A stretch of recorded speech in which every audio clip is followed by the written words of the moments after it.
ప్రభునందు ప్రియులైన ఈ లైవ్ కార్యక్రమానికి వీక్షించాలని నడిపించబడిన మీ అందరికీ యేసుక్రీస్తు శుభనామంలో వందనాలు తెలియజేస్తున్నా.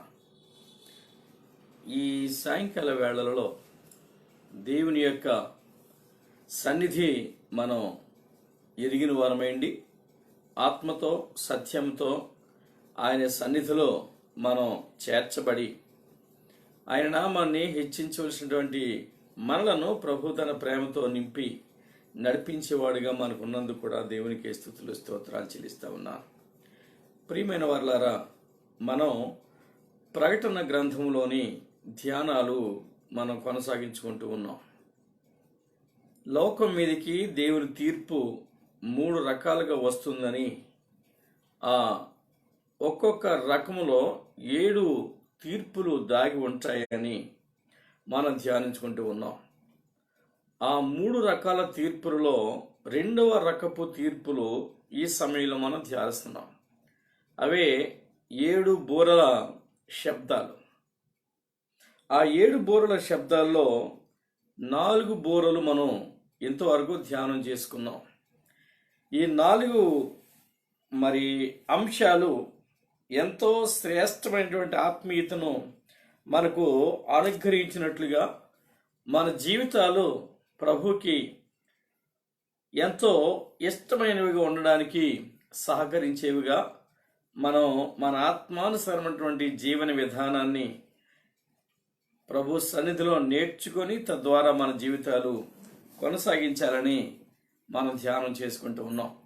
పిల్లరా, నిన్నటి దినమున ముగింపులో అయ్యో అయ్యో అయ్యో అని 3 శ్రమలను గూర్చి దూత ప్రకటించిన విధానాన్ని మనం జ్ఞాపకం చేసుకున్నాం. మరొక్కసారి ఆ మాటలను చదువుకుందాం. ప్రకటన గ్రంథంలో 8వ అధ్యాయము 13వ వచనం. మరియు నేను చూడగా ఆకాశ మధ్యమున ఒక పక్షిరాజు ఎగురుచు బూరలు ఊదబోచున్న 3 దూతల బూరల శబ్దమును బట్టి భూనివాసులకు అయ్యో అయ్యో అయ్యో అని గొప్ప స్వరముతో చెప్పుట వింటిని అని నిన్న మనం ముగించుకున్నాం. ఈ 3 శబ్దాలలో 3 బూరల శబ్దాలు రాబోతూ ఉన్నాయి. 5వ బూర, 6వ బూర, 7వ బూర. ఈ 3 బూరలు ఊదినప్పుడు మానవాళికి భయంకరమైనటువంటి శ్రమలు అనుభవించవలసినటువంటి స్థితి రాబోతున్నది అని ఆ శబ్దాలలో దాగి ఉంది. వాటికి సంబంధించినటువంటి ఆ మొదటి అయ్యో అనే ఆ బూరను గురించి మనం ఈ రోజున ధ్యానం చేసుకోబోతున్నాం. అదే 5వ బూర. 9వ అధ్యాయంలో మొదటి 11 వచనాల్లో ఈ శబ్దమును గురించి, ఈ శిక్షను గురించి, ఈ ఉగ్రతను గురించి వ్రాయబడి ఉంది. మీరు దీనిని చదువుకుంటే దీనిలో దాగి ఉన్నటువంటి ఆ శ్రమను గూర్చినటువంటి విషయాలు మనకు అర్థమైతే మనం చూద్దాం. మొదటి వచనాన్ని చదువుతాను. 9వ అధ్యాయంలో 5వ దూత బూర ఊదినప్పుడు ఆకాశము నుండి భూమి మీద రాలిన ఒక నక్షత్రమును చూచితిని. అగాధం యొక్క తాళపు చెవి అతనికి ఇయ్యబడెను. ప్రార్థించుకుందాం. ప్రేమ నమ్మకం కలిగిన మా పరలోకపు తండ్రి, మరొకసారి నీ పరిశుద్ధ పాదములకు స్తుతులు స్తోత్రాలు చెల్లిస్తున్నాను. నీ శ్రేష్టమైన ఈవులతో నింపి నడిపించే మా దేవుడు నీకు వందనాలు. ఈ రాత్రి వేళలలో నీ వాక్యాన్ని మేము ధ్యానించుకోవడానికి మీరు మమ్మల్ని ప్రేమించి మాకు ఇచ్చిన ఈ అవకాశాన్ని బట్టి ప్రభువా నీకు వందనాలు. నాయనా, ఈ లైవ్ కార్యక్రమంలో నీ వాక్యాన్ని వినాలని ఆశ కలిగి ఎవరెవరైతే ఎదురు చూస్తూ కనిపెడుతూ ఈ సమయంలో నీ మందిర ఆవరణంలో కూడుకున్నట్లుగా వారి వారి గృహాల్లో కూడుకొని నీ వాక్యాన్ని వినడానికి సిద్ధంగా ఉన్న ప్రతి బిడ్డను బట్టి మీకే స్తుతులు స్తోత్రాలు. అలానే మిగిలిన వారు కూడా ఈ లైవ్లో నీ వాక్యాన్ని వీక్షించాలని కనిపెడుతున్న బిడ్డలను బట్టి కూడా మీకు వందనాలు. ఈ వాక్యాన్ని ప్రభువా మేము ధ్యానిస్తుంటుండగా మాతో ఉండమని, మాలో ఉండమని, మమ్మల్ని బలపరచమని, ధైర్యపరచమని, వాక్యంతో నింపమని, నీ సన్నిధి మాకు అనుభవించేటువంటి కృపను కూడా దయచేయమని త్వరలో మా కొరకు తిరిగి రాబోతున్న యేసుక్రీస్తు నామములో ప్రార్థించి వేడుకుంటున్నాము తండ్రి, ఆమేన్. పిల్లరా, ఇక్కడ మనం గమనిస్తూ ఉన్నప్పుడు మనకు కనపడుతున్న మాట ఏంటంటే, మొదటిది 5వ దూత బోర ఊదినప్పుడు ఆకాశము నుండి భూమి మీద రాలిన ఒక నక్షత్రమును చూచితిని అన్నాడు. ఈ నక్షత్రం మరి అగాధం యొక్క తాళపు చెవి పొందుకున్నట్టు, ఈ నక్షత్రానికి అగాధం యొక్క తాళపు చెవి ఇయ్యబడినట్టు వ్రాయబడుతూ ఉంది. ఇక్కడ ఈ 11 వచనాలు కానీ మీరు జాగ్రత్తగా చదివితే ఇందులో 5 ముఖ్యమైన విషయాలు వ్రాయబడ్డాయి. మొదటిది నక్షత్రము, రెండవది అగాధము, మూడవది పొగ 2వ వచనంలో కనబడుతూ ఉంది, 4వది మిడతలు ఇది 3వ వచనంలో కనపడుతున్నాయి, 5వ వచనం అవి బాధించడానికి, మానవులను బాధించడానికి అధికారము కలిగి ఉన్నట్టు 5వ వచనంలో రాయబడింది. తర్వాత 6వ వచనం నుంచి మనుషులు మరణానికి వెతుక్కుంటారు కానీ మరణం దొరకదట. ఇక 7వ వచనం నుంచి వాటి విధానం, వాటి రూపురేఖలు, మిడతలు అని పేరు పెట్టాడు కానీ వాటి రూపురేఖలు ఎలా ఉన్నాయో వివరిస్తూ మరి వాటి గురించిన వివరణ మనకి ఇచ్చాడు 7వ వచనం నుంచి 11వ వచనం వరకు. ఏది ఏమైనా పిల్లరా, ఇక్కడ మనం జ్ఞాపకం చేసుకోవాల్సింది దేవుని ఉగ్రత మానవాళి మీదకి దిగి రాబోతుంది అనేది మనం గమనించాలి. రకరకాలుగా ఆ ఉగ్రత దిగి వస్తున్నట్టు చూస్తూనే ఉన్నాం. కానీ ఈ 5వ ముద్ర డైరెక్ట్గా మానవుడి మీదనే ప్రయోగించబడింది. మొదటిది మనం చూసాం భూమి మీద, రెండవది సముద్రం మీద, మూడవది నదుల మీద పిల్లరా, 4వది మరి సూర్య చంద్ర నక్షత్రాదుల మీద, 5వది ఇక సృష్టిలో భాగంగా మిగిలినది ఏమిటయ్యా అనంటే మానవుడు. ఈ మానవుడు ఈ దినాన మానవుని కొరకు పొంచి ఉన్న శ్రమ ఎంత భయంకరమైనదో ఈ వివరణలో రాయబడింది. అందుకని ఆ రాబోచున్న శ్రమను గూర్చి ఎరిగిన ఆ దూత ఆ శ్రమ యొక్క తీవ్రతను గురించి ఎరిగిన దూత మానవాళికి అయ్యో శ్రమ అని చెబుతున్నట్టు, వివరిస్తున్నట్టు మనం చూస్తున్నాం. 7 బూరల శ్రమలలో 4 మనం ధ్యానం చేసుకుని ఇంకా 3 మిగిలినవి. ఈ 3 మొదటి 4 కన్నా చాలా తీవ్రమైన శ్రమలు అని మనకి తెలియచేయడానికి అయ్యో అనే పదాలు వాడబడ్డాయి. ఏది ఏమైనా పిల్లరా, మనం గమనించాలి, నక్షత్రం అనేటువంటి ఆ మాట పరిశుద్ధ గ్రంథంలో మరి 4 రకాల నక్షత్రాలను మనకి జ్ఞాపకం చేస్తున్నట్టు చూద్దాం. మొదటిది దేవదూతల్ని నక్షత్రాలని మరి పోల్చి వ్రాయటం యోబు గ్రంథం మరి యోబు గ్రంథంలో మనం గమనిస్తూ ఉంటాం పిల్లరా. అలానే ఆ యోబు ఆ గ్రంథంలో నక్షత్రాలను దేవదూతలకు పోల్చి వ్రాసినట్టు మనం గమనించాలి పిల్లరా.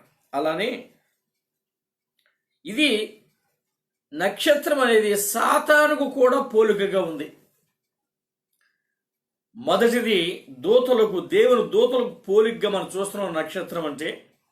రెండవది సాతానుకు కూడా పోలికగా, సూచనగా ఉంది. యెషయా గ్రంథం 14వ అధ్యాయం 12వ వచనం చూస్తే, తేజో నక్షత్రమా నువ్వేళ నేల మట్టం వరకు తోయబడితివి అనేటువంటి మాటలు ఉన్నాయి కదా, అది మనకు కనిపిస్తుంది. ఇక 3వది చూస్తే నక్షత్రము అనేటువంటి ఆ పిలుపు ఎవరిని గురించి మరి పిలువబడింది చెప్పబడింది అని అనుకుంటే దేవుని పిల్లలైనటువంటి వారి కొరకు నక్షత్రం అనే మాట వాడబడింది. దానియేలు గ్రంథం 12వ అధ్యాయము 3వ వచనంలో ఆ మాట మనం చూడగలుగుతాం. అలానే ఫిలిప్పీ పత్రికలో కూడా 2వ అధ్యాయము 16వ వచనంలో దేవుని బిడ్డల్ని నక్షత్రంతో పోల్చాడు. మీకు ఇంకా కావాలంటే ప్రార్థన గ్రంథం 1వ అధ్యాయం 19వ వచనంలో కూడా దేవుని పిల్లలకు నక్షత్రం పోలికగా సూచనగా ఒక గుర్తుగా చెప్పడం మనం విన్నాం. పిల్లరా, ఇంకొకటి, మొదటేమో మరి ఆ దేవదూతలు, రెండవది సాతాను, మూడవది దేవుని పిల్లలు, నాలుగవది యేసయ్యకే సాదృశ్యంగా ఉంది. నక్షత్రం అనేది యేసయ్యకు సాదృశ్యంగా ఉంది. మీరు ఒకవేళ మరి నేను మీకు నోట్ చేసుకోమని చెప్పాను, మీరు నోట్ చేసుకుంటుంటే మంచిదే, మీరు నోట్ చేసుకోండి. సంఖ్యాకాండం 24వ అధ్యాయము 19వ వచనాన్ని కానీ మీరు చూస్తే అందులో మరి కనిపించే నక్షత్రం యేసయ్యకు సాదృశ్యంగా ఉంది, పోలికగా ఉంది. అలానే ప్రార్థన గ్రంథం 22వ అధ్యాయము 16వ వచనంలో కూడా నక్షత్రం మనకు కనిపిస్తుంది, అది కూడా యేసయ్యకు సాదృశ్యంగానే ఉంది. ఇకపోతే పేతురు రాసిన మొదటి 2వ పత్రికలో 1వ అధ్యాయము 19వ వచనం చూస్తే కూడా నక్షత్రము యేసయ్యకు పోలికగాను యేసయ్యగాను మనకు కనిపిస్తూ ఉంది. ఇలా నక్షత్రము అనేది 4 రకాలుగా పరిశుద్ధ గ్రంథంలో వాడబడింది. ఇప్పుడు మరి ఆకాశం నుండి భూమి మీద రాలి పడిన నక్షత్రం ఎవరై ఉండొచ్చు? దేవుని బిడ్డలు లోకంలోనే ఉన్నారు, అది కాదు. అయితే దేవదూతలు ప్రభు దగ్గర ఉన్నారు, ఒకవేళ అయితే అయి ఉండొచ్చు, మనం కన్ఫర్మ్ చేసుకుందాం. సాతాను అది కూడా మరి భూమి మీద లేదు, వాడు కూడా భూమి మీద లేడు, ఒకవేళ త్రోయబడితే ఏమో చూద్దాం. ఇలా పిల్లరా, వీటిని గురించి మనం జ్ఞాపకం చేసుకుంటే మరి 2 రకాలుగా వీటిని మన వేదాంత పండితులు చెబుతూ ఉంటారు. కొంతమంది ఏమో యేసుక్రీస్తే ఆ నక్షత్రం అంటారు. దానికి గల పోలికలు వాళ్ళు చెబుతూ ఉంటారు. ఏంటంటే మీరు ప్రార్థన గ్రంథం 1వ అధ్యాయం 19వ వచనంలో ఇక్కడ యేసుక్రీస్తుకు పోలికగా ఒక మాట మనకి కనిపిస్తుంది. ఒకసారి చూద్దాం.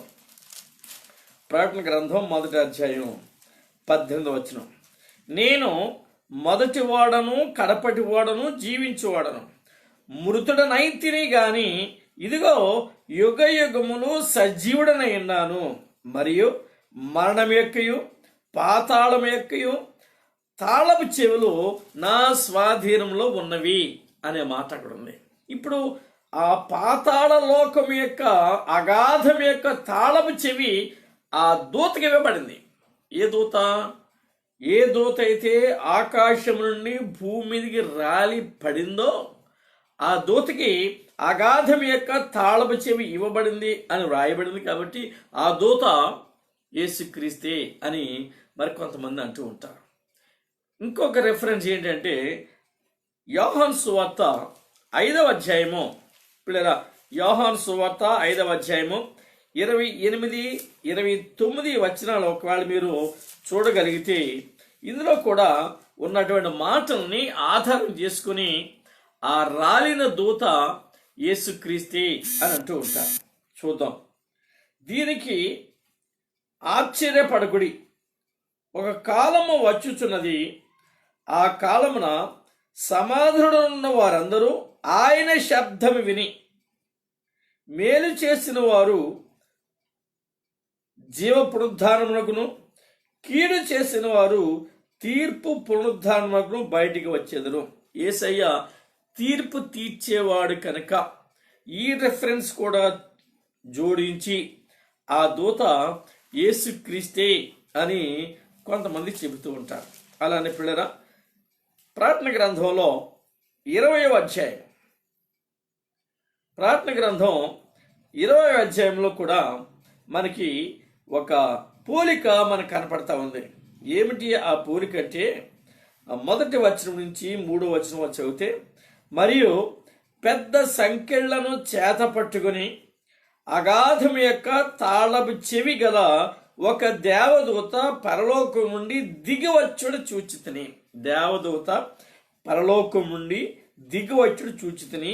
దాని దగ్గర అగాధం యొక్క తాళపు చెవి ఉన్నది అనే మాట వ్రాయబడింది. కనుక పిల్లరా, ఈ అగాధం యొక్క తాళపు చెవి దూత దగ్గర ఉంది కాబట్టి ఈ దూత మరి అపవాదిని బంధించే క్రమం ఇక్కడ రాయబడింది. ఘట సర్పమును పట్టుకుని 1000 సంవత్సరములో వారిని బంధించి అగాధములో పడవేసి 1000 సంవత్సరములు గడిచి వరకు ఆ జనములను మోసపరుచుకున్నట్లు అగాధము మూసివేసి ముద్ర వేసెను అని వ్రాయబడింది. కాబట్టి ఆ మాటను ఆధారం చేసుకుని కూడా ఆ దూత యేసుక్రీస్తే అని అంటారు. పిల్లరా, మరి ఇంకొక గుంపు ఉంది. ఇంకొక మరి భావం వ్యక్తపరిచే వాళ్ళు ఉన్నారు. ఏంటంటే రాలిన అనే మాట ఉంది కదా. ఆకాశము నుండి ఈ యొక్క దూత నక్షత్రం భూమి మీదకి రాలినట్టు, రాలి అని వ్రాయబడింది. రాలిన ఒక నక్షత్రం చూచితిని అన్నాడు. కాబట్టి రాలటం అనేది అది మంచి మాట కాదు అని వీడి ఉద్దేశం. మంచి మాట కాదు కాబట్టి ఇది అపవాది అయి ఉంటాడు అని వాళ్ళ యొక్క వాదన. రెండవ వాదనలో ఈ నక్షత్రం యేసయ్య కాదు, అపవాదే. ఎందుకంటే రాలిన అనే మాట రాశారు కాబట్టి అకాలపు కాయలు రాలినట్టు అంటాం చూడు, అలా ఇది రాలిపోయింది కాబట్టి అది యేసయ్య కాదు అని వీడి ఉద్దేశం. మత్తయి సువార్త 24వ అధ్యాయము 29-30 వచనంలో రాయబడ్డట్టు 7 ఏళ్ల శ్రమల అనంతరం భూమి మీదకి మరి యేసయ్య దిగి వస్తాడు అనే మాట ఉంది కాబట్టి ఈ మాటను బట్టి వాళ్ళు అంటారు ఇది క్రీస్తు కాడు, ఈ నక్షత్రం యేసయ్య కాదు అని వాళ్ళు చెప్తారు. ఏది ఏమని పిల్లరా, ఈ నక్షత్రం యేసయ్య అవునా కాదే అనేటువంటి మాటలు ఎలా ఉన్నా దేవుని యొక్క వాక్య భాగాల్లో దానిని మరి ప్రభు ఏ విధంగా మనకి వివరించాడు అంటే, అగాధము తెరవబడింది అన్నాడు. అగాధము తెరవబడి దానిలో నుంచి కొలిమిలో నుండి లేచు పొగ వంటి పొగ లేచి అగాధము నుంచి లేచి ఆ అగాధములోని పొగ చేత సూర్యుడిని వాయుమండలము చీకటి కమ్మెను. ఇది ఆ పనిష్మెంట్. పిల్లరా, మన ఆత్మీయ శ్రేయస్సు కొరకు, మన ఆత్మీయ అభివృద్ధి కొరకు ఉపయోగపడే ప్రతి వాక్య భాగాన్ని మన చక్కటి మార్గాల్లో ధ్యానం చేసి మనల్ని సరి చేసుకోవాలి. ఇక్కడ ఆర్గ్యుమెంట్స్కి స్థానం లేదు, సమయము లేదు.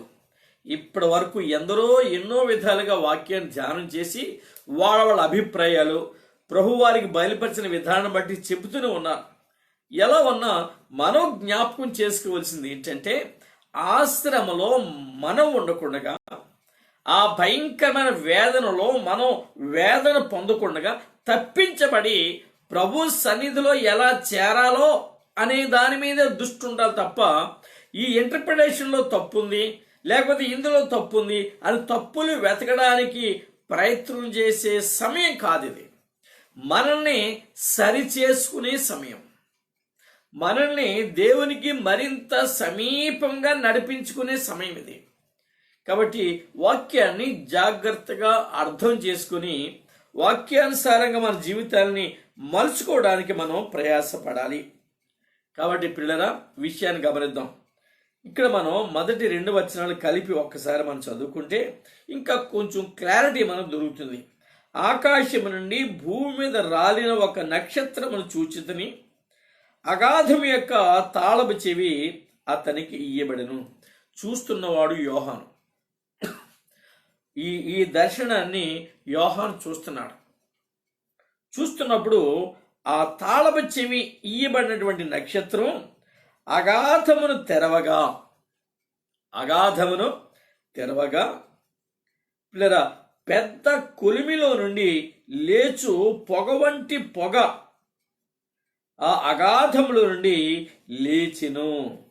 ఆ అగాధములోని పొగ చేత సూర్యుని వాయుమండలమున చీకటి కమ్మెను. సూర్యుని యొక్క వాయుమండలములో చీకటి కమ్మింది. ఇప్పుడు లోకం చీకటిగా ఉంది. గమనించండి, ఆ పొగ చేత లోకమంతా చీకటిమయం అయ్యింది. ఈ లోకమంతా చీకటిమయం అయ్యే సందర్భంలో అగాధం అనే మాట వాడబడింది. అగాధము తలుపు తెరవగానే, అగాధం యొక్క తలుపు తెరవగానే అందులో నుంచి పొగ బయటికి వచ్చింది. మీరు గమనిద్దాం. ఇక్కడ మనం ఇంకొక అడుగు ముందుకేసి ఇంకొక వచనాన్ని మనం చదువుకుంటే, ఆ 3వ వచనాన్ని, ఆ పొగలో నుండి మిడతలు భూమి మీదికి వచ్చెను.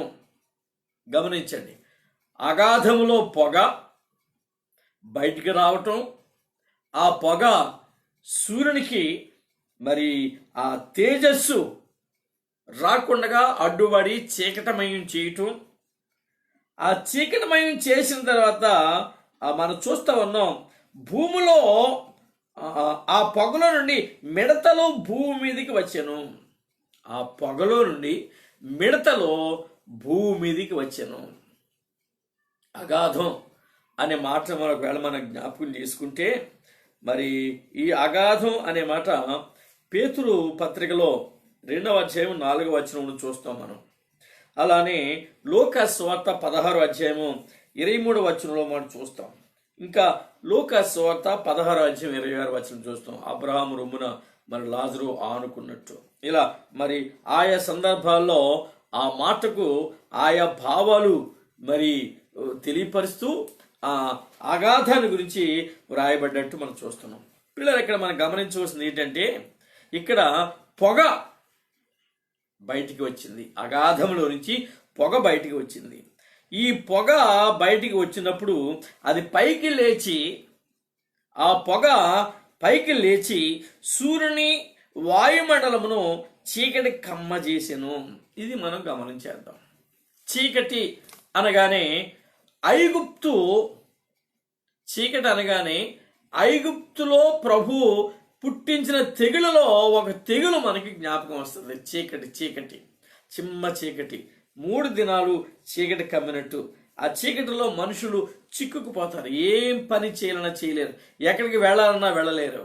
వాళ్ళు మరి ఏ అవసరాలు తీర్చుకుందామన్నా భయం, ఆందోళన, వేదన, ఎక్కడికి వెళ్ళలేరు కనుక వారు ఏమీ చేసుకోలేరు. మీరు గమనిద్దాం. ఈ చిమ్మ చీకటిని గురించి వాక్యాల్లో మనం గమనిస్తే, తెస్సలోనికీ సంఘానికి మరి రాయబడినటువంటి 2వ పత్రికలో 2వ అధ్యాయము మరి మొదటి 12 వచనాలు జాగ్రత్తగా మీరు చూస్తే, ఈ దుష్టుడు, భ్రష్టత్వం అనే మాటలు మరి ఇక్కడ ఎక్కువ వాడబడతాయి. చూడండి సహోదరులారా, ప్రభు దినం ఇప్పుడే వచ్చి ఉన్నట్టుగా ఆత్మ వలనైనను మాటల వలనైనను మా యొద్ద నుండి వచ్చినదని చెప్పిన ప్రతి కలవరములైనను ఎవడైనను చెప్పిన ఎడల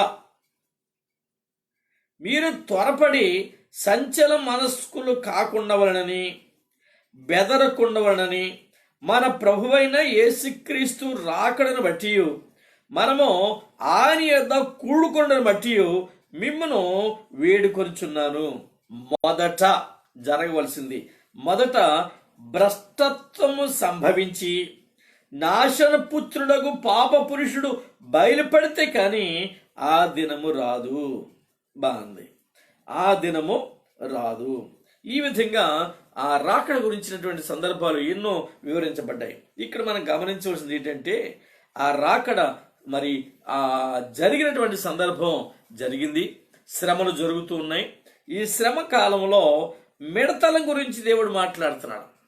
ఈ 5వ ముద్ర విప్పినప్పుడు అగాధముల నుంచి పొగ రావటం, ఆ పొగలో మిడతలు కనిపిస్తున్నాయి. మరలా ఒకసారి చూద్దాం 3వ వచనం. ఆ పొగ నుండి మిడతలు భూమి మీదికి వచ్చెను. భూమిలో ఉండు తేళ్లకు బలం ఉన్నట్టు వాటికి బలం ఇయ్యబడెను. పేరు మిడతలు. గమనించండి, మానవుని మీదికి రాబోచున్నటువంటి ఈ శ్రమ యొక్క తీవ్రత ఎంత భయంకరమైనదో తెలియచేయడానికి, అయ్యో మీకు శ్రమ అని దూత చేత దేవుడు పలికించాడు. నిజానికి దూతలు ఎప్పుడు శ్రమను ప్రకటించలేదు, శుభాలే ప్రకటించారు. నేను మీకు చెప్పాను, శుభము, దయాప్రాప్తురాలా, భయపడకు అని చక్కటి పదజాలాన్ని వాడినటువంటి దూతలు ఈ దినాన అయ్యో మీకు శ్రమ అనేటువంటి ఆ శ్రమ వాక్యాలు వివరించవలసినటువంటి తీవ్రమైనటువంటి పరిస్థితి లోకంలో పుట్టింది, లోకంలో ఉంది. అందువల్ల పిల్లరా గమనిద్దాం, ఈ చీకటి భయంకరమైనటువంటి చీకటి, చిమ్మ చీకటి. ఎక్కడికి వెళ్ళలేరు, ఏమి చేయలేరు, ఏం చేయాలన్నా, ఎక్కడికి వెళ్ళాలన్నా అది మన వల్ల కాని పని. అటువంటి స్థితి లోకం మీదకి రాబోతుంది. పిల్లరా, దీపము లేకపోతే ఎక్కడికి వెళ్ళలేం, చీకటమయం. ఇక్కడ దీపం మనకి తావులేదు. ఎందుకంటే అక్కడ మనం గమనించాం, సూర్యునికి వాయుమండలంలో ఉన్నటువంటి ఆ స్థలమంతా చీకటమయం అయ్యింది, కనిపించేది ఏదీ లేదు. ఈ పొగలో మిడతలలో ఉన్న బలం ఏంటంటే గమనించండి. దీన్ని మీరు ఒకసారి ఒక విజువలైజ్ చేసుకోండి, ఊహించుకోండి, ఊహలోకి వెళ్ళండి. మిడత ఎలా ఉంటుంది? మన వీలైతే దాన్ని చంపితే చంపేయచ్చు. మిడత పెద్ద ప్రమాదకారి కాదు నిజానికి, మనకు తెలిసి మనకు కనిపిస్తున్న మిడత. కానీ ఈ మిడతలు ఎక్కడి నుంచి వచ్చినాయి? అగాధములో నుంచి వచ్చినాయట. అగాధములోంచి ఆ పొగలో వచ్చాయి. పొగ, నిజానికి ఎక్కువ పొగ మన కళ్ళ ముందు కానీ వీస్తే కళ్ళు మండుతాయి. పొగ వల్ల కళ్ళు మండుతాయి. కళ్ళు మండిన కారణంగా కళ్ళలోంచి నీళ్లు వస్తాయి. ఆ నీళ్ళు వచ్చిన కారణంగా మనం ఆ కన్నీరు కారుస్తూ ఏమి జరుగుతుందో చూడాలని ప్రయత్నం చేసినా మనకి పక్కన ఏమి కనపడదు, చీకటి చీకటి చీకటి. అయితే ఈ మిడతల్ని వివరించిన విధానం చూడండి. అవి పిల్లరా, తేళ్లకు బలం ఉన్నట్టు వాటికి బలం ఇయ్యబడెను. తేలు ఇది భూమిలోనే ఉంటుంది, మనకు తెలుసు. ఈ తేలు చిన్న చిన్నవి ఉంటాయి, కొంచెం పెద్దవి ఉంటాయి, మరింత పెద్దవి ఉంటాయి. బలం అనే మాట అన్నాడు కాబట్టి ఈ పెద్దదే నల్లది మండ్రకప్ప ఇది అంటారు దాన్ని. అటువంటి ఆ తేలు విషం దానిలో చాలా ఎక్కువ, దాని కొండెం చాలా షార్ప్గా ఉంటుంది. పిల్లరా గమనించండి, అటువంటి ఆ తేలుకున్న బలం వాటికి ఇవ్వబడింది. ఇక ఇంకొక విషయం, నొసల యందు దేవుని ముద్ర లేని మనుషులకే తప్ప భూమిపైన గడ్డికైనను ఏ మొక్కలకైనను ఏ వృక్షములకైనను హాని కలిగించకూడదని వాటికి ఆజ్ఞ ఇయ్యబడెను. చూడండి, ఎవరికి మిడతలు ఈ హాని చెయ్యాలి? ఎవరికి? కేవలం మానవాళికి మాత్రమే. నిజానికి మిడతలు మానవాళి మీద ఎప్పుడు వాలి కుట్టి బాధించినట్టు మనకి ఎక్కడ మరి కనపడదు. మిడత సర్వసాధారణంగా గడ్డి మీద, మొక్కల మీద, వృక్షాల మీద, అటువంటి స్వభావం కలిగినటువంటి పంట మీద మిడతల ప్రభావాన్ని మనం చూస్తాం. కానీ మనుషుల్ని తేలు వంటి కొండెము కలిగి మనుషులను కుట్టి బాధించేటువంటి మిడతలు మరి ఎక్కడ కనపడలే మనకి. గమనిద్దాం, ఈ మధ్యకాలంలో 2-3 నెలల క్రితం మిడత దండు వచ్చి పంటల్ని సర్వనాశనం చేస్తున్నాయని న్యూస్లో చూసాం, పేపర్లో చదివాం. ఈ మధ్యనే అవి మరలా దండెత్తి వచ్చాయని, సౌత్ ఆఫ్రికా ఏరియాలో అవి తిరుగుతున్నాయని, అది దండు చాలా పెద్దది, లెక్కకు మించినటువంటి మిడతలు సమూహంలో వచ్చేసి మరి పంటలన్నీ పాడు చేసేస్తున్నాయి అని ఈ మధ్యన కూడా విన్నాం. పిల్లరా, ఈ మిడతలు నిజానికి పొలాల మీద, పంటల మీద, వృక్షాల మీద, వృక్ష జాతి మీద దాడి చేయాలి, కానీ ఇవి మనిషి మీద దాడి చేస్తున్నాయి. దీని గురించి మనం ఆలోచించాలి. ఈ మిడతలు తేళ్లకు ఉన్నటువంటి బలం ఉందట. తేళ్ల కొక్కేరు ఇలా ఒక్కసారి తేలు కుడితే ఎంత బాధ కలుగుతుందో, ఎంత వేదన కలుగుతుందో అది కుట్టినప్పుడు తెలుస్తూ ఉంది. మీరు ఇంకా గమనించండి. మరియు నొసలయందు, ఇక్కడ నొసలయందు దేవుని ముద్ర లేని మనుషులకే తప్ప భూమిపైనున్న గడ్డికైనను ఏ మొక్కకైనను మరి ఏ వృక్షములకైనను హాని కలుగు చేయకూడదని వాటికి ఆజ్ఞ ఇయ్యబడెను. మరియు వారిని అనగా మానవాళిని చంపుటకు అధికారము ఇయ్యబడలేదు. గుర్తించండి, మానవాళిని చంపడానికి అధికారం వాటికి ఇయ్యబడలేదు, కానీ అధికారం ఇవ్వబడలేదు. కానీ 5 నెలల వరకు బాధించుటకు 5 నెలల వరకు బాధించుటకు వాటికి అధికారము ఇయ్యబడెను. వాటి వలన కలుగు బాధ తేలు మనుషుని కుట్టినప్పుడు బాధ వలె ఉండును.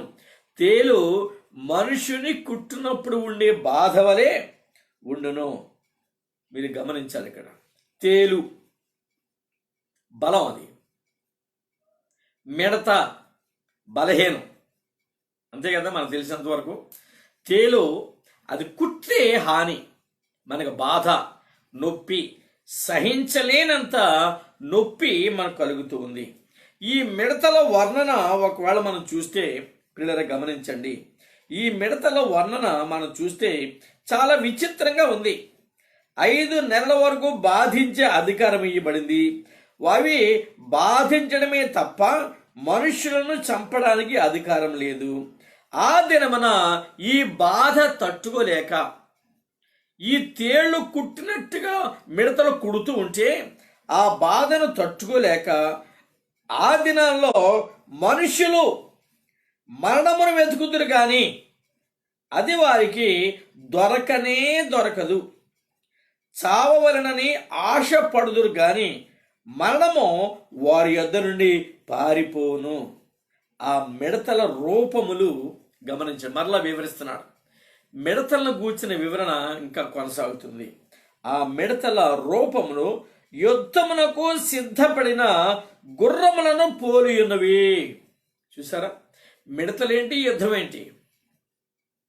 గట్టిగా మనం మిడతను చంపాలంటే చంపొచ్చు, అది ఎగురుతూ ఉన్నా, అది ఆ జంప్ చేస్తూ వెళ్ళిపోతూ ఉన్నా దాన్ని చంపగలగా ఓపిక మనిషికి ఉంటుంది, చంపొచ్చు. కానీ ఇక్కడ ఈ మిడతలు ఎలా ఉన్నాయంటే, ఈ మిడతలు యుద్ధమునకు సిద్ధపడిన గుర్రములను పోలి ఉన్నవి అంటాడు.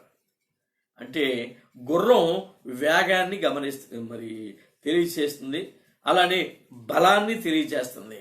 అంటే ఈ మిడతలకు అటువంటి పోలికతో పోల్చి దేవుడు మాట్లాడుతున్నాడు. సూచన ఇలా కనుక మరి వాటి బలం ఎంతగా ఇక్కడ మనకు కనిపిస్తుందంటే, దేవుడు తన కృప చేత మనిషిని దీవించాలని చూశాడు, కానీ మనిషి జారిపోయాడు, దేవుని దీవెని పోగొట్టుకున్నాడు. ఇక్కడ ఈ శ్రమ, ఈ వేదన ఇది పొందవలసి ఉంది.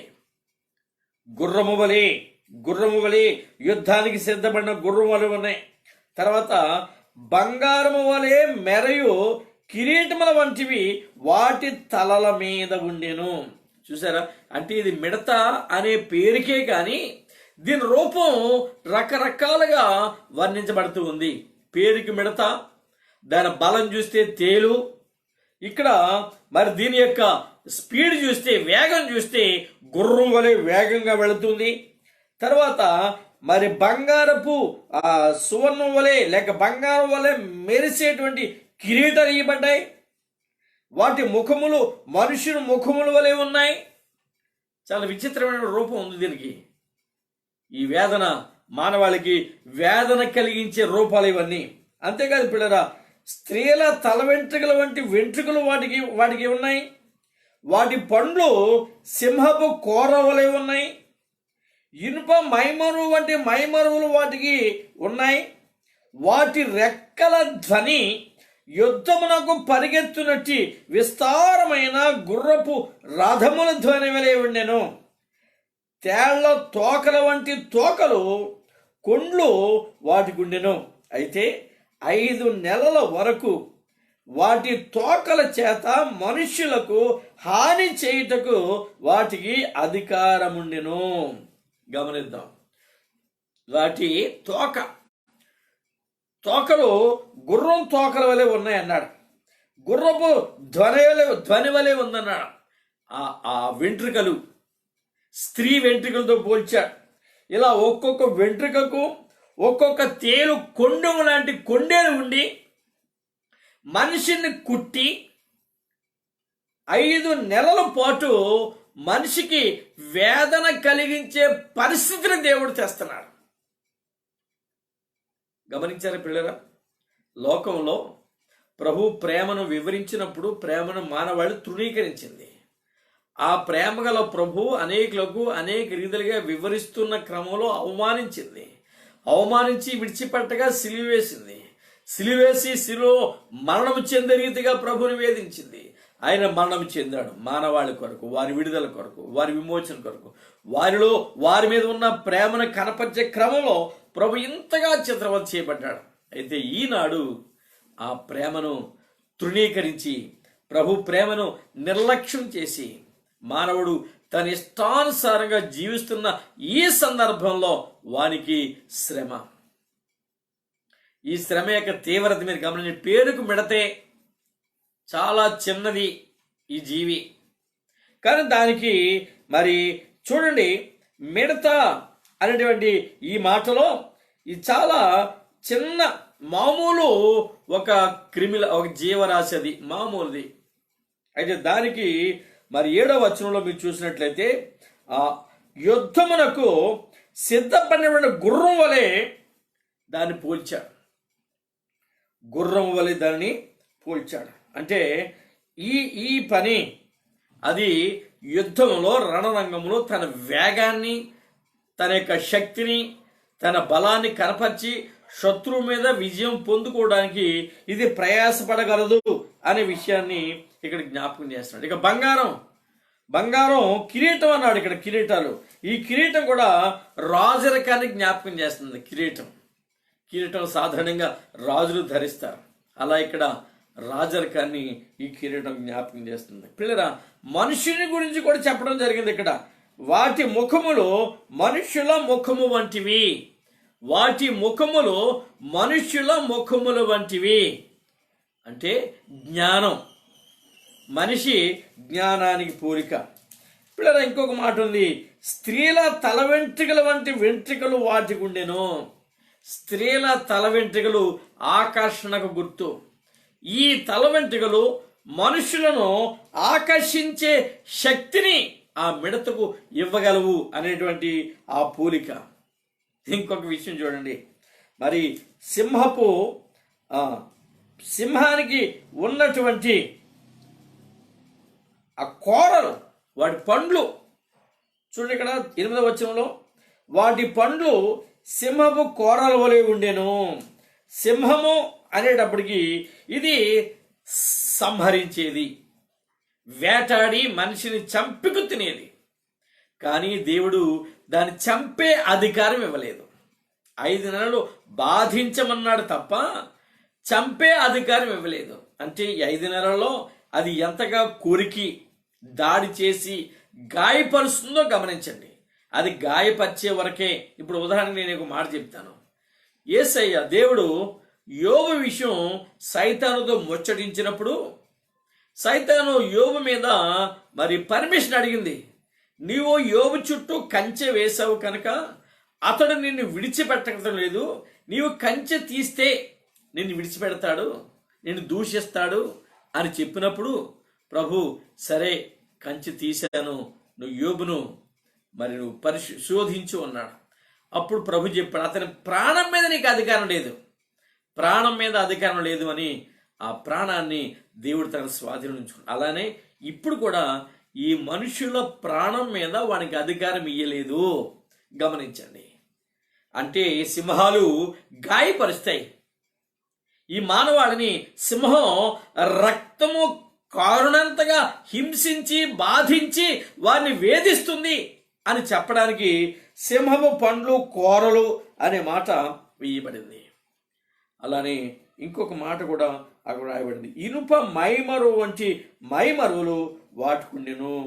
ఇనుప మైమరుల వంటి మైమరులు అంటే అవి చాలా గట్టివి. త్వరగా వాటిని నువ్వు చంపలేవు. మామూలు మిడత అయితే నువ్వు దాన్ని చంపగలవు, కానీ నీకు మైమరు వంటి మైమరు సేఫ్టీ గార్డ్ ఉంది తన ఒంటి మీద. ఆ సేఫ్టీ గార్డు ఉన్న కారణంగా నువ్వు దాన్ని చంపలేవు, అది ప్రొటెక్ట్ చేయబడతా ఉంది. పిల్లరా, ఈ మిడత తీవ్రంగా మానవాళిని ఏ విధంగా వేదనకు గురి చేస్తుందో ప్రభు చాలా చక్కగా వివరిస్తూ ఉన్నాడు. అంతేకాదు, వాటి రెక్కల ధ్వని, 9వ వచనం, వాటి రెక్కల ధ్వని యుద్ధమునకు పరిగెత్తునట్టి విస్తారమైన గుర్రపు రథముల వలె ఉండును. గుర్రాలన్నాడు, యుద్ధం అన్నాడు, విస్తారమైన రథముల ధ్వని అంటున్నాడు. ఇప్పుడు రథములు యుద్ధానికి వెళ్ళేటప్పుడు అవన్నీ కలిసికట్టుగా ప్రక్కని శబ్దం చేసుకుంటూ మరి వేగంగా శత్రు మీద దూసుకు వెళతాయి కదా.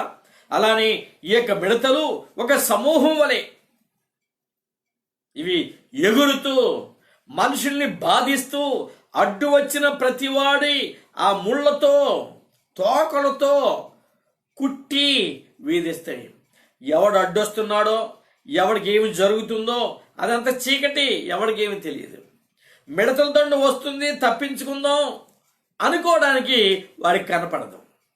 ఆ వేగానికి ఒకవేళ వీడు తప్పించుకుందాం అనుకున్నా వేగం భయంకరమైన వేగంతో కదులుతున్నాయి కాబట్టి ఆ వేగం వల్ల వీడు ఎటు వెళ్తాడో ఎక్కడుంటాడో తప్పించుకోలేడు. ప్రియరా, గమనించండి, ఒక రోజులో ఎన్ని మిడతలు లేక ఎన్ని తేళ్లు కుట్టినట్టు కుడతాయో తెలీదు. వాడు అదృష్టం బాగుంటే ఒక తేలే కుట్టొచ్చు, లేకపోతే 5, 10, 15 ఏమో. సైన్యం అన్నాడు అంటే లెక్కకు మించినన్ని మిడతలు ఉన్నాయి అక్కడ. ఈ ప్రపంచమంతా తిరుగాడుతున్నాయి. ఇది పిల్లరా, ఈ నక్షత్రం అగాధంలో నుంచి బయటకు వచ్చినట్టు కనపడుతుంది మనకి. ఆ పొగ, ఆ భయంకరమైన పరిస్థితి, ఆకాశం నుంచి దేవుడు నక్షత్రాన్ని భూమి మీద పడవేసిన ఆ తాళపు చెవి, అగాధం యొక్క తాళపు చెవితో ఆ తాళం తెరవగానే పొగ. నిన్ను చూడండి, ఈ మధ్యన వైజాగ్లో ఒక పొగలాగిన గ్యాస్ లీక్ అయ్యి అనేక మందికి ప్రాణహాని కలిగించింది. ఇక్కడైతే ప్రాణహాని ఉండదు, కానీ శరీర వేదన ఉంటుంది. ప్రాణహాని లేదు, కానీ 5 నెలల పాటు ఒక చిన్న చీమ కుడితేనే తట్టుకోలేము మనం. ఎర్ర చీమలు చిన్నవి ఉంటాయి, తేనెటీగలు అంటాం. మరి నల్లవి కొంచెం దొడ్డుగా ఉంటాయి, కరడి తీగ అంటారు. ఇలాంటివి మనం కుడితేనే ఒక్కసారి మనం తట్టుకోలేం పిల్లరా.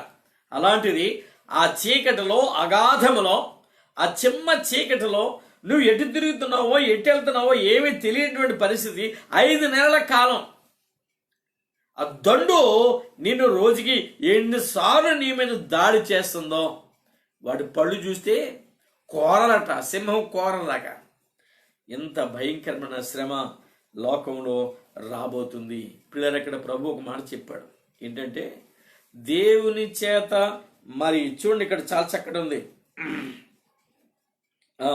దేవుని యొక్క ఆ నొసళ్ళ మీద దేవుని ముద్ర మరి వేయబడుతుంది. ఆ ముద్ర ఉన్న వాళ్ళు తప్పించబడ్డారు, మిగిలిన వాళ్ళకి బాధ అనేటువంటి ఆ మాటను మనం చూడగలుగుతున్నాం. 4వ వచనం, మరియు నొసల యందు దేవుని ముద్ర లేని మనుషులకే తప్ప. అంటే దేవుని ముద్ర ఉన్నవారు సేఫ్గా ఉంటారు. ఇదేంటి, శ్రమకాలంలో దేవుని ముద్ర ఏంటి అనే ప్రశ్న మీకు రావచ్చు. దేవుని ముద్ర కలిగిన వారు, పోలిక కలిగిన వారు, ఆయన స్వరూపాన్ని కలిగిన వారు, దేవునికి మరి 100 ప్రభు పోలిక కలిగిన వారు, పెండ్లి కుమార్తె సంఘంగా పేరు పొందుకుని వాళ్ళు ఎత్తబడిపోయారు. మరికి వీళ్ళు ఎక్కడి నుంచి వచ్చారు అనుకుంటే 7వ అధ్యాయంలో పిల్లరా మరి గమనించండి. 7వ అధ్యాయంలో మరి రక్షించబడిన వారి గుంపును ప్రభు చెప్తున్నాడు. వాళ్ళు ఏమని చెప్పాడంటే, ఈ రక్షించబడిన వారిని గుంపు అనేటువంటి ఆ మాట మరి చక్కగా వివరించబడింది. మీరు చూడండి, 7వ అధ్యాయం 9 నుంచి కొన్ని మాటలు చదువుకుందాం. అటు తర్వాత నేను చూడగా, ఇదిగో ప్రతి జనముల నుండి, ప్రతి వంశముల నుండి, ప్రజలలో నుండి ఆయా భాషను మాట్లాడువారి నుండి వచ్చి ఎవడునూ లెక్కింపజాలని ఒక గొప్ప సమూహము కనబడెను. వారు తెల్లని వస్త్రములు ధరించుకున్న వారే ఖర్జూర మట్టలు చేతబట్టుకుని సింహాసనం ఎదుటను గొర్రెపిల్ల ఎదుట నిలబడి సింహాసనాసీన మా దేవునికిని గొర్రెపిల్లకును మా రక్షణకై స్తోత్రమని మహాశబ్దముతో ఎలుగెత్తిరి. అంటే ఈ శ్రమ కాలంలో రక్షించబడిన గుంపు ఒకటి ఉంది. శ్రమ కాలంలో రక్షించబడిన గుంపు ఉంది. ఈ రక్షించబడినటువంటి గుంపు మరి ప్రభు చేత కాపాడబడుతూ ఉంది, ప్రభు చేత నడిపించబడుతూ ఉంది. వీరు దేవుని దాసులుగా పేరుగాంచారు. వీరు దేవుని దాసులుగా పేరుగాంచి మరి వాళ్ళ నొసల యందు ముద్ర, దేవుని ముద్ర ఉంది కాబట్టి వాళ్ళు తప్పించబడ్డారు. పిల్లరా, వీరు దేవుని కొరకు సాక్షులుగాను దేవుని చిత్తాన్ని ప్రకటించేవారుగాను ప్రభు పట్ల వీరు ఏర్పరచబడిన వారిగా కనపడుతున్నారు. చూడండి 7వ అధ్యాయం 3వ వచనంలో ఒక మాట ఉంది. ఈ దూత మేము మా దేవుని దాసులను వారి నొసలయందు ముద్రించు వరకు. దేవుని దాసులు, రక్షణ పొందిన వారు సేవాభారం కలిగిన వారిగా వీళ్ళు అనుభవించిన శ్రమలు వేరొకరు అనుభవించకూడదు, వారికి సువార్త ప్రకటించాలి అనేటువంటి దృక్పథం కలిగి సమర్పించినటువంటి వారు కాబట్టి దాసులు అన్నాడు, దేవుని దాసులు అన్నాడు.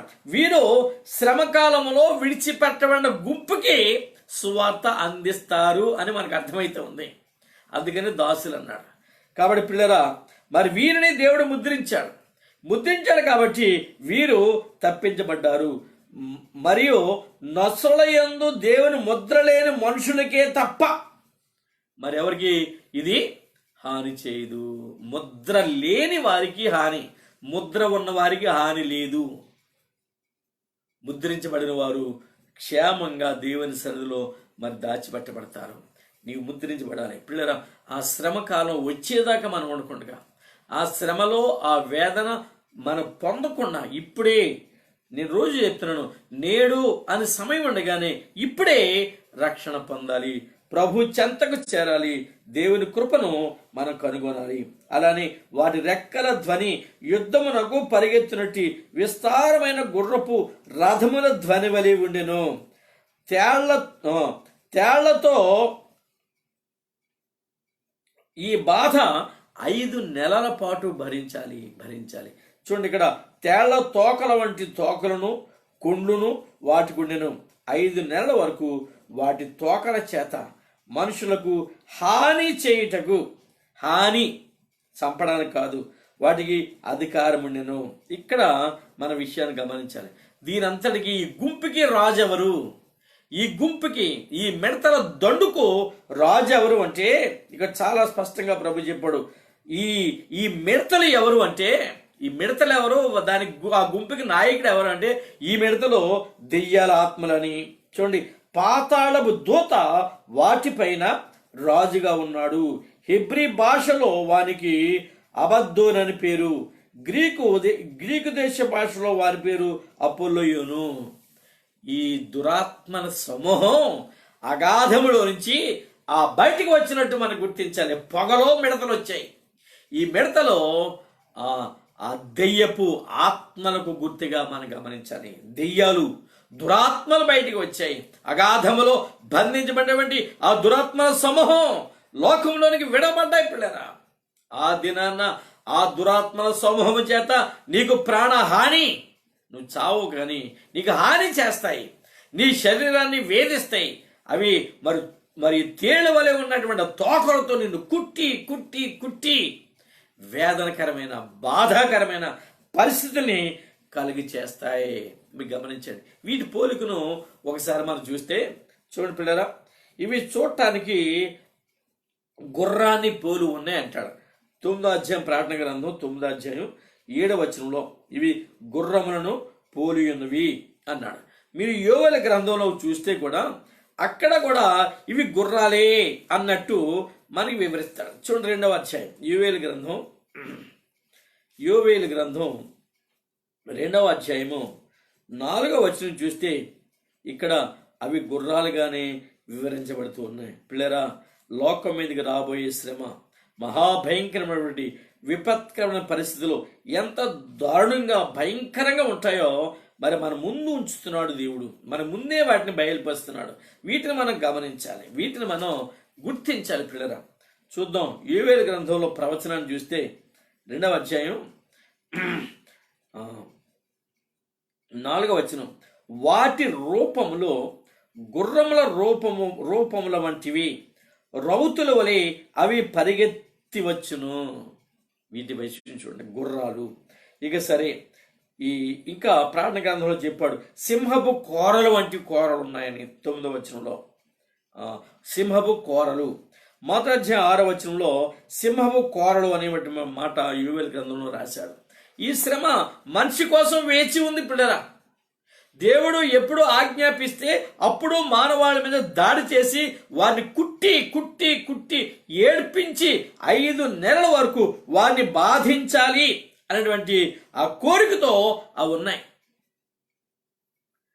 ఈ రూపం ప్రభు వాటికి ఇచ్చాడు. పిల్లరా, మనం గమనిస్తే గుర్రాల వలె ఉన్నాయి, సింహపు కోరలు ఉన్నాయి, రథముల ధ్వని వలె యుద్ధాన్ని వెళ్ళి రథం ధ్వని చేస్తున్నాయి, చీకటి కమ్ముకొని ఉంది, మనుషుల రూపం ఉంది, మనుషుల ముఖం మనుషుల పోలిక, కానీ మనిషికి ఏ హాని చేయదు అని దేవుడు జ్ఞాపకం చేస్తున్నాడు. ఇవి మానవుడిని నాశనం చేయటానికి తప్ప, మానవుడిని వేధించడానికి తప్ప మరి దేనికి వీటికి అధికారం ఇవ్వబడలేదు. కాబట్టి కడవ దినాల్లో పిల్లరా, ప్రభు యొక్క మాటను మనం వినాలి, నిర్లక్ష్యం చేయొద్దు. దేవుని మాట ఎంత ఘనమైనదో మనం వినాలి. ఈ యొక్క 5 నెలల బాధ, 5 నెలలు మనల్ని బాధిస్తాయట. మీరు మరి ఒక్కసారి గమనించండి.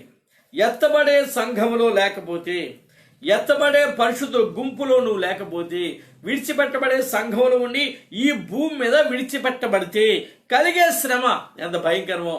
అది ఒక్కసారి కొడుతుందో, ఒక్క తోకలో ఉన్నటువంటి ఆ వెంట్రుకలు అన్నాడు, స్త్రీ తల వెంట్రుకల వంటి వెంట్రుకలు, ఆ ఒక వెంట్రుకున్న తోకే కొడుతుందో, ఒకేసారి 5-6 కొడతాయో, ఎన్నిసార్లు కొడుతుందో తెలియదు మనకి. ఆ బాధ, శరీరం అంతా వేదన, శరీరం అంతా బాధ. ఈ భయంకరమైనటువంటి బాధ తాళలేక వీళ్ళు చచ్చిపోదాం అనుకుంటారట. చూడండి, వీళ్ళు ఆ బాధ, ఆ దినములలో మనుషులు మరణమును వెతుకుతురు కానీ అది వారికి దొరకదు. చావవలనని ఆశపడుదురు కానీ మరణము వారి యొద్ద నుండి పారిపోవును. ఇది చాలా విచిత్రంగా ఉంది పరిస్థితి. గమనిద్దాం పిల్లరా, ఎవడైనా మరణిద్దామని ఒకవేళ ఏ లారీ కింద పడితే లారీ పక్క నుంచి వెళ్ళిపోతే తప్ప వీడి మీద నుంచి వెళ్దాం. ఏ అగ్నిలో పడితో, ఏ అగ్నిలో పడి చచ్చిపోదాం అనుకుంటే అగ్ని ఆరిపోద్దేమో కానీ వీడు కాలడు. ఒక నీటిలో పడి చచ్చిపోదాం అనుకుంటే ఆ నీళ్లు వీడు పడిన వెంటనే మునగనీయకుండా ఎత్తి బయట పారేస్తాయేమో. మరణం వీళ్ళకి దూరం అవుతాడు. చావాలనుకుంటా కానీ చావలేరు. చూడండి, యోబు గ్రంథంలో సారి వీళ్ళ గురించి చూద్దాం. 3వ అధ్యాయం 21వ వచనం. యోబు గ్రంథం 3వ అధ్యాయము 21వ వచనంలో ఇటువంటి పరిస్థితుల గురించి దేవుడు ముందే తెలియపరిచాడు. 3వ అధ్యాయము 21వ వచనం. వారు మరణమును అపేక్షించురు, దాచబడిన ధనము కొరకైనట్టు దానిని కనుగొనుటకై వారు లోతుగా త్రవ్వుచున్నారు గాని అది వారికి దొరకక ఉన్నది. చావాలి అని మరణాన్ని వెతుక్కుంటారట. ఏదో ఒక పెద్ద బావి తవ్వడానికి కష్టపడ్డట్టు తవ్వుతారట, ఎక్కడుంది అన్నట్టు. కానీ మరణం వారికి దొరకదు. ఎంత భయంకర పరిస్థితో మీరు గమనించిన పిల్లరా. అలానే ఇర్మియా గ్రంథంలో 8వ అధ్యాయం 3వ వచనం కూడా ఈ దీనికి సంబంధించినటువంటి మాట మనకు రాయబడి ఉంది. ఇర్మియా గ్రంథం 8వ అధ్యాయము 3వ వచనం. అప్పుడు నేను తోలివేసిన స్థలములన్నింటిలో మిగిలి ఉన్న ఈ చెడ్డ వంశములో శేషించిన వారందరూ జీవమునకు ప్రతిగా మరణమును కోరుదురు. సైన్యములకు అధిపతి యెహోవా వాక్కు ఇది. బ్రతికి ఉండటం కన్నా చావే మేలు అని మరణాన్ని కోరుకుంటారట. వీళ్ళు మరణాన్ని కోరుకుంటారు. పిల్లరా, గమనించండి, నువ్వు మరణించాలి అంటే మరణించలేవు. దేవుని ఆజ్ఞ అయితే తప్ప నువ్వు మరణించలేవు. ఈ దండు, ఈ మిడతల దండు ఎలా వేధిస్తుందో, ఎలా బాధిస్తుందో యోవేలు గ్రంథం ఒకసారి చదువుకుందాం. యోవేలు గ్రంథంలో 2వ అధ్యాయము 4వ వచనం నుంచి మరి 10వ వచనం వరకు చదువుకుందాం. వాటి రూపములు గుర్రముల రూపముల వంటివి, రౌతుల వలె అవి పరిగెత్తి వచ్చును. రథములు ధ్వని చేయనట్లు, కొయ్యకాలు అగ్నిలో కాల్చు ధ్వని చేయనట్లు, యుద్ధమునకు సిద్ధమైన శూరులు ధ్వని చేయనట్లు అవి పర్వత శిఖరము మీద గంతులు వేయుచున్నవి. వాటిని చూచి జనములో వేదన నొందును, అందరి ముఖములు తెల్లబారును. పలాడ్యులు పరిగెత్తునట్లు అవి పరిగెత్తుచున్నవి, శూరులు ప్రాకారములను ఎక్కునట్లు అవి గోడలు దాటుచున్నవి. ఇటు అటు తిరగకుండా అన్నీ చక్కగా పోవుచున్నవి, ఒకదాని మీద ఒకటి త్రొక్కులాడక అన్నీ చక్కగా పోవుచున్నవి. ఆయుధముల మీద పడినను త్రోవ విడువవు. ఎవడైనా వాడిని చంపడానికి చీకట్లో ఏ ప్రయత్నం చేసినా వాడికి ప్రయత్నం మరి ఫలించదు. ఒకవేళ ఏదైనా ఆయుధములు గాని వాటి మీద పడితే అయినా అవి త్రోవ విడువవు. పట్టణములో నఖముఖాల పరిగెత్తుచున్నవి, గోడ మీదకి ఎక్కి ఇండ్లలోనికి చొరబడుచున్నవి. దొంగలు వచ్చినట్లు కిటికీలో గుండా చొరబడుచున్నవి. వాటి భయము చేత భూమి కంపించుచున్నది. ఈ మహాభయంకరమైనటువంటి పరిస్థితుల్లో నీవు ఉండగలవా? పిల్లలు గమనించండి. ఒకవేళ నువ్వు ఎత్తబడకుండగా, పిల్లరా వాక్యాన్ని వింటున్న పిల్లలందరికీ ఒక మనవి, నీవు లేక మీరు ఎత్తబడే సంఘములో ఉండకుండా, పెండ్లి కుమార్తె సంఘములో మీకు స్థానాన్ని సంపాదించుకోకుండా, అవిధేయులై దేవుని వాక్యాన్ని ఎరగక అజ్ఞానంతో మీరు మారు మనసు పొంది దేవుని చిత్తానుసారంగా జీవించక, పెండ్లి సంఘములో చేర్చబడకపోతే, సంఘం ఎత్తబడి వెళ్ళిపోతే, నీవు విడిచిపెట్టబడిన గుంపులో భూమి మీద ఉంటే, 7 సంవత్సరాల శ్రమ కాలంలో నీకు ఎదురుపడే ప్రతి శ్రమలోనూ వేధించబడుతూ బాధించబడుతూ ఆ శ్రమలలో మగ్గిపోతూ ఉంటే నీ దుస్థితి ఎలా ఉంటుందో ఒకసారి ఆలోచించు. 7 ముద్రలు అయిపోయినాయి. 7 ముద్రలో జరిగినవన్నీ జరిగినాయి. కొంతవరకు డ్యామేజ్ జరిగింది సృష్టి మీద, అలానే బోరల్లో కూడా సృష్టి మీద డ్యామేజ్ జరిగింది. ఇక ఇప్పుడు డైరెక్ట్గా మనిషి మీద, మానవాళి డైరెక్ట్గా ఇది ఫేస్ చేయాలి. మిడతలు, సింపుల్గా మిడతలు అన్నాడు. వాటి రూపాన్ని ఊహించుకొని ఒకసారి డ్రాయింగ్ వచ్చినప్పుడు గీసుకుని చూడండి. డ్రాయింగ్ వేయగలిగిన వాళ్ళు దీని రూపాన్ని చిత్రించండి ఒక్కసారి. ఎంత భయంకరమో ఇట్టి స్థితి లోకం మీదకి రాబోతుంది. పిల్లరా, ఆ స్థితిని మనం చూడకుండా ఇప్పుడే నేడు అని సమయం ఉండగానే ఎత్తబడే గుంపులో పెండ్లి కుమార్తె సంఘంలో మనం ఉండి ప్రభు చేత ఆకర్షితులమై మధ్యాకాశంలో చేర్చబడితే ధన్యులం.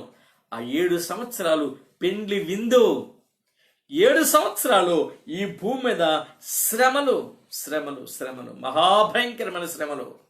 పిల్లరా, ఈ మహాభయంకరమైన శ్రమలలో విడిచిపెట్టబడకుండా, ఈ భయంకరమైన పరిస్థితిని ఎదుర్కోకుండా తప్పించబడాలేంటి? ప్రభు కృపలో, ప్రభు ప్రేమలో ఎత్తబడి సంఘంలో మనం ఉంటే మనకు దీవెనకరం. పిల్లరా, అట్టి దీవెనకరమైన జీవితం కొరకు ప్రయాసపడదాం. అట్టి ఆశీర్వాదకరమైనటువంటి జీవన విధానం కొరకు మనం ప్రయాసపడదాం. ఈ శ్రమలలో మనం మగ్గిపోవద్దు, ఈ వేదనలో మనం బాధించబడవద్దు. పేరుకి మాత్రం మిడత, చాలా సింపుల్గా మిడత అన్నాడు, కానీ దాని ప్రభావం, దాని విధానం, దాని రూపురేఖలు అమ్మో మహాభయంకరం. ఈ స్థితి మాకొద్దు ప్రభువా అని ఇప్పుడే మన మనస్సులు ప్రభుకి అర్పించుకుని, మన హృదయాన్ని దేవునికి ఇచ్చి, ఆ హృదయంలో ప్రభుని చేర్చుకొని పాపాన్ని విడిచి ప్రభుతో ముందుకు సాగిపోయినట్లు మన ప్రార్థనలో గడుపుదాం. ప్రేమ నమ్మకమైన మా పరలోకపు తండ్రి, మరొకసారి నీ పరిశుద్ధ పాదాలకు వందనాలు. ఎన్నో ఆత్మీయ సత్యాలు మా ముందుంచారు, ఎన్నో మర్మాలు మాకు బయలుపరిచారు. ఈ మర్మయుక్తమైన అంశాలు మీకు బయలుపరుస్తున్నప్పుడు ప్రభా, వినగలిగే చెవులు, గ్రహించగలిగే మనసు మా బిడ్డలందరికీ దయచేయండి. రాబోయే శ్రమల తీవ్రత ఎంత దుర్భరంగా ఆయన ఉంటుందో, ఎంత భయంకరంగా ఉంటుందో వివరించారు. పేరుకు మాత్రమే మిడత, దాని బలం మరి ప్రభా తేలు తోకలో కొండెములో ఉన్నంత విషపు బలం దానికి ఉందన్న. అమ్మో మహాభయంకరం. ప్రభా ఈ స్థితిలో నుంచి మానవాళిని విడిపించండి. నీ ప్రేమను మరొకసారి కనపరచండి అయ్యా. ప్రేమ నమ్మకము కలిగిన మా దేవుడు అని ప్రార్థన చేస్తున్నాం. మానవాళికి ప్రభా నేను ముఖ్యంగా మా బిడ్డలందరికీ నేను మీ కృపను నేను కనపరిచి ఆ రాబోయే శ్రమల తీవ్రతను మరింతగా వారు గ్రహించినట్లు మంచి మనస్సు వారికి అనుగ్రహించి, ఎక్కడైనా లోపముంటే, ఏ స్థితిలోనైనా జారి ఉంటే ప్రభా వారి తండ్రి సరి చేసుకునే కృప దయచేయండి. వాక్యాన్ని అర్థం చేసుకునే కృప దయచేయండి. అలా బిడ్డలందరినీ, మా సీఎను ప్రార్థన మందిర బిడ్డలందరినీ రాకడ కొరకు సిద్ధం చేయండి. ఎత్తబడి గుంపులో చేర్చబడ్డానికి ప్రభా బిడ్డల్ని ఆయత్తపరచండి. అలానే ఎవరిలోనైనా శరీర బలహీనతలు రుగ్మతలు ఉంటే వారిని దర్శించండి, వారితో మాట్లాడండి, వారిని విడిపించండి, మీ కృప చూపండి. అలానే ప్రభా ప్రతి దినం మేము లోకం కోసం ప్రార్థిస్తున్నాం. దేవుడు లోకముని ఎంతో ప్రేమించారనే మాటను మేము జ్ఞాపకం చేసుకున్నాం. నీ ప్రేమ ఇప్పటికీ లోకం మీద ఉంది. నీ ప్రేమ నిలిచి ఉంది కాబట్టే ఈ లోకం ఇంకా నిలిచి ఉంది. ప్రభా నీ కృప చూపండి, ప్రేమ చూపండి, మానవాళిని విడిపించండి, విమోచించండి. ప్రపంచ వ్యాప్తంగా ప్రభా ఈ కరోనా వైరస్ మనుషులను వేధిస్తూ బాధిస్తూ ఎంతో భయంకరంగా చిత్రవత చేస్తూ ఉంది. కృప చూపండి, నువ్వు ఆజ్ఞాపించండి ప్రభా, దాన్ని అదుపు చేయండి. నీ కృప చూపు మమ్మల్ని అందరినీ విడిపించండి. బాబు నీ స్తోత్రాలు. నీ చిత్తం ఇదే మరోసారి మేము ఎలాగిన ప్రభా నీ సన్నిధిలో చేరి నీ వాక్యాలు ధ్యానం చేసుకోవడానికి మార్గం తెరవండి. అంతవరకు మా బిడ్డలు నీ వాక్యాన్ని మరువక విడివక ధ్యానించే ధన్యత వారికి దయచేయండి. కృపా కనికరం కలిగిన మా ప్రభువు అయ్యా నీకు వందనాలు. అలానే ఈ కడవ దినాల్లో మమ్మల్ని అందరినీ నీ ప్రేమతో నింపండి, మీ కృపతో నింపండి. మరి రేపు దినము ఆరాధన కొరకు సిద్ధపరచండి. సండే సర్వీస్ కూడా జయకరంగా జరిగించండి. బిడ్డలందరిలో నీ ఆత్మకార్యం జరిగించి నేను రేపటి కొరకు సిద్ధపరిచి మహిమ ఘనత ప్రభావాలు మీరే పొందుకోమని త్వరలో మా కొరకు తిరిగి రాబోతున్న యేసుక్రీస్తు నామములో ప్రార్థించి వేడుకుంటున్నాం తండ్రి. ఆమేన్. స్తోత్రం. జీసస్. Praise the lord.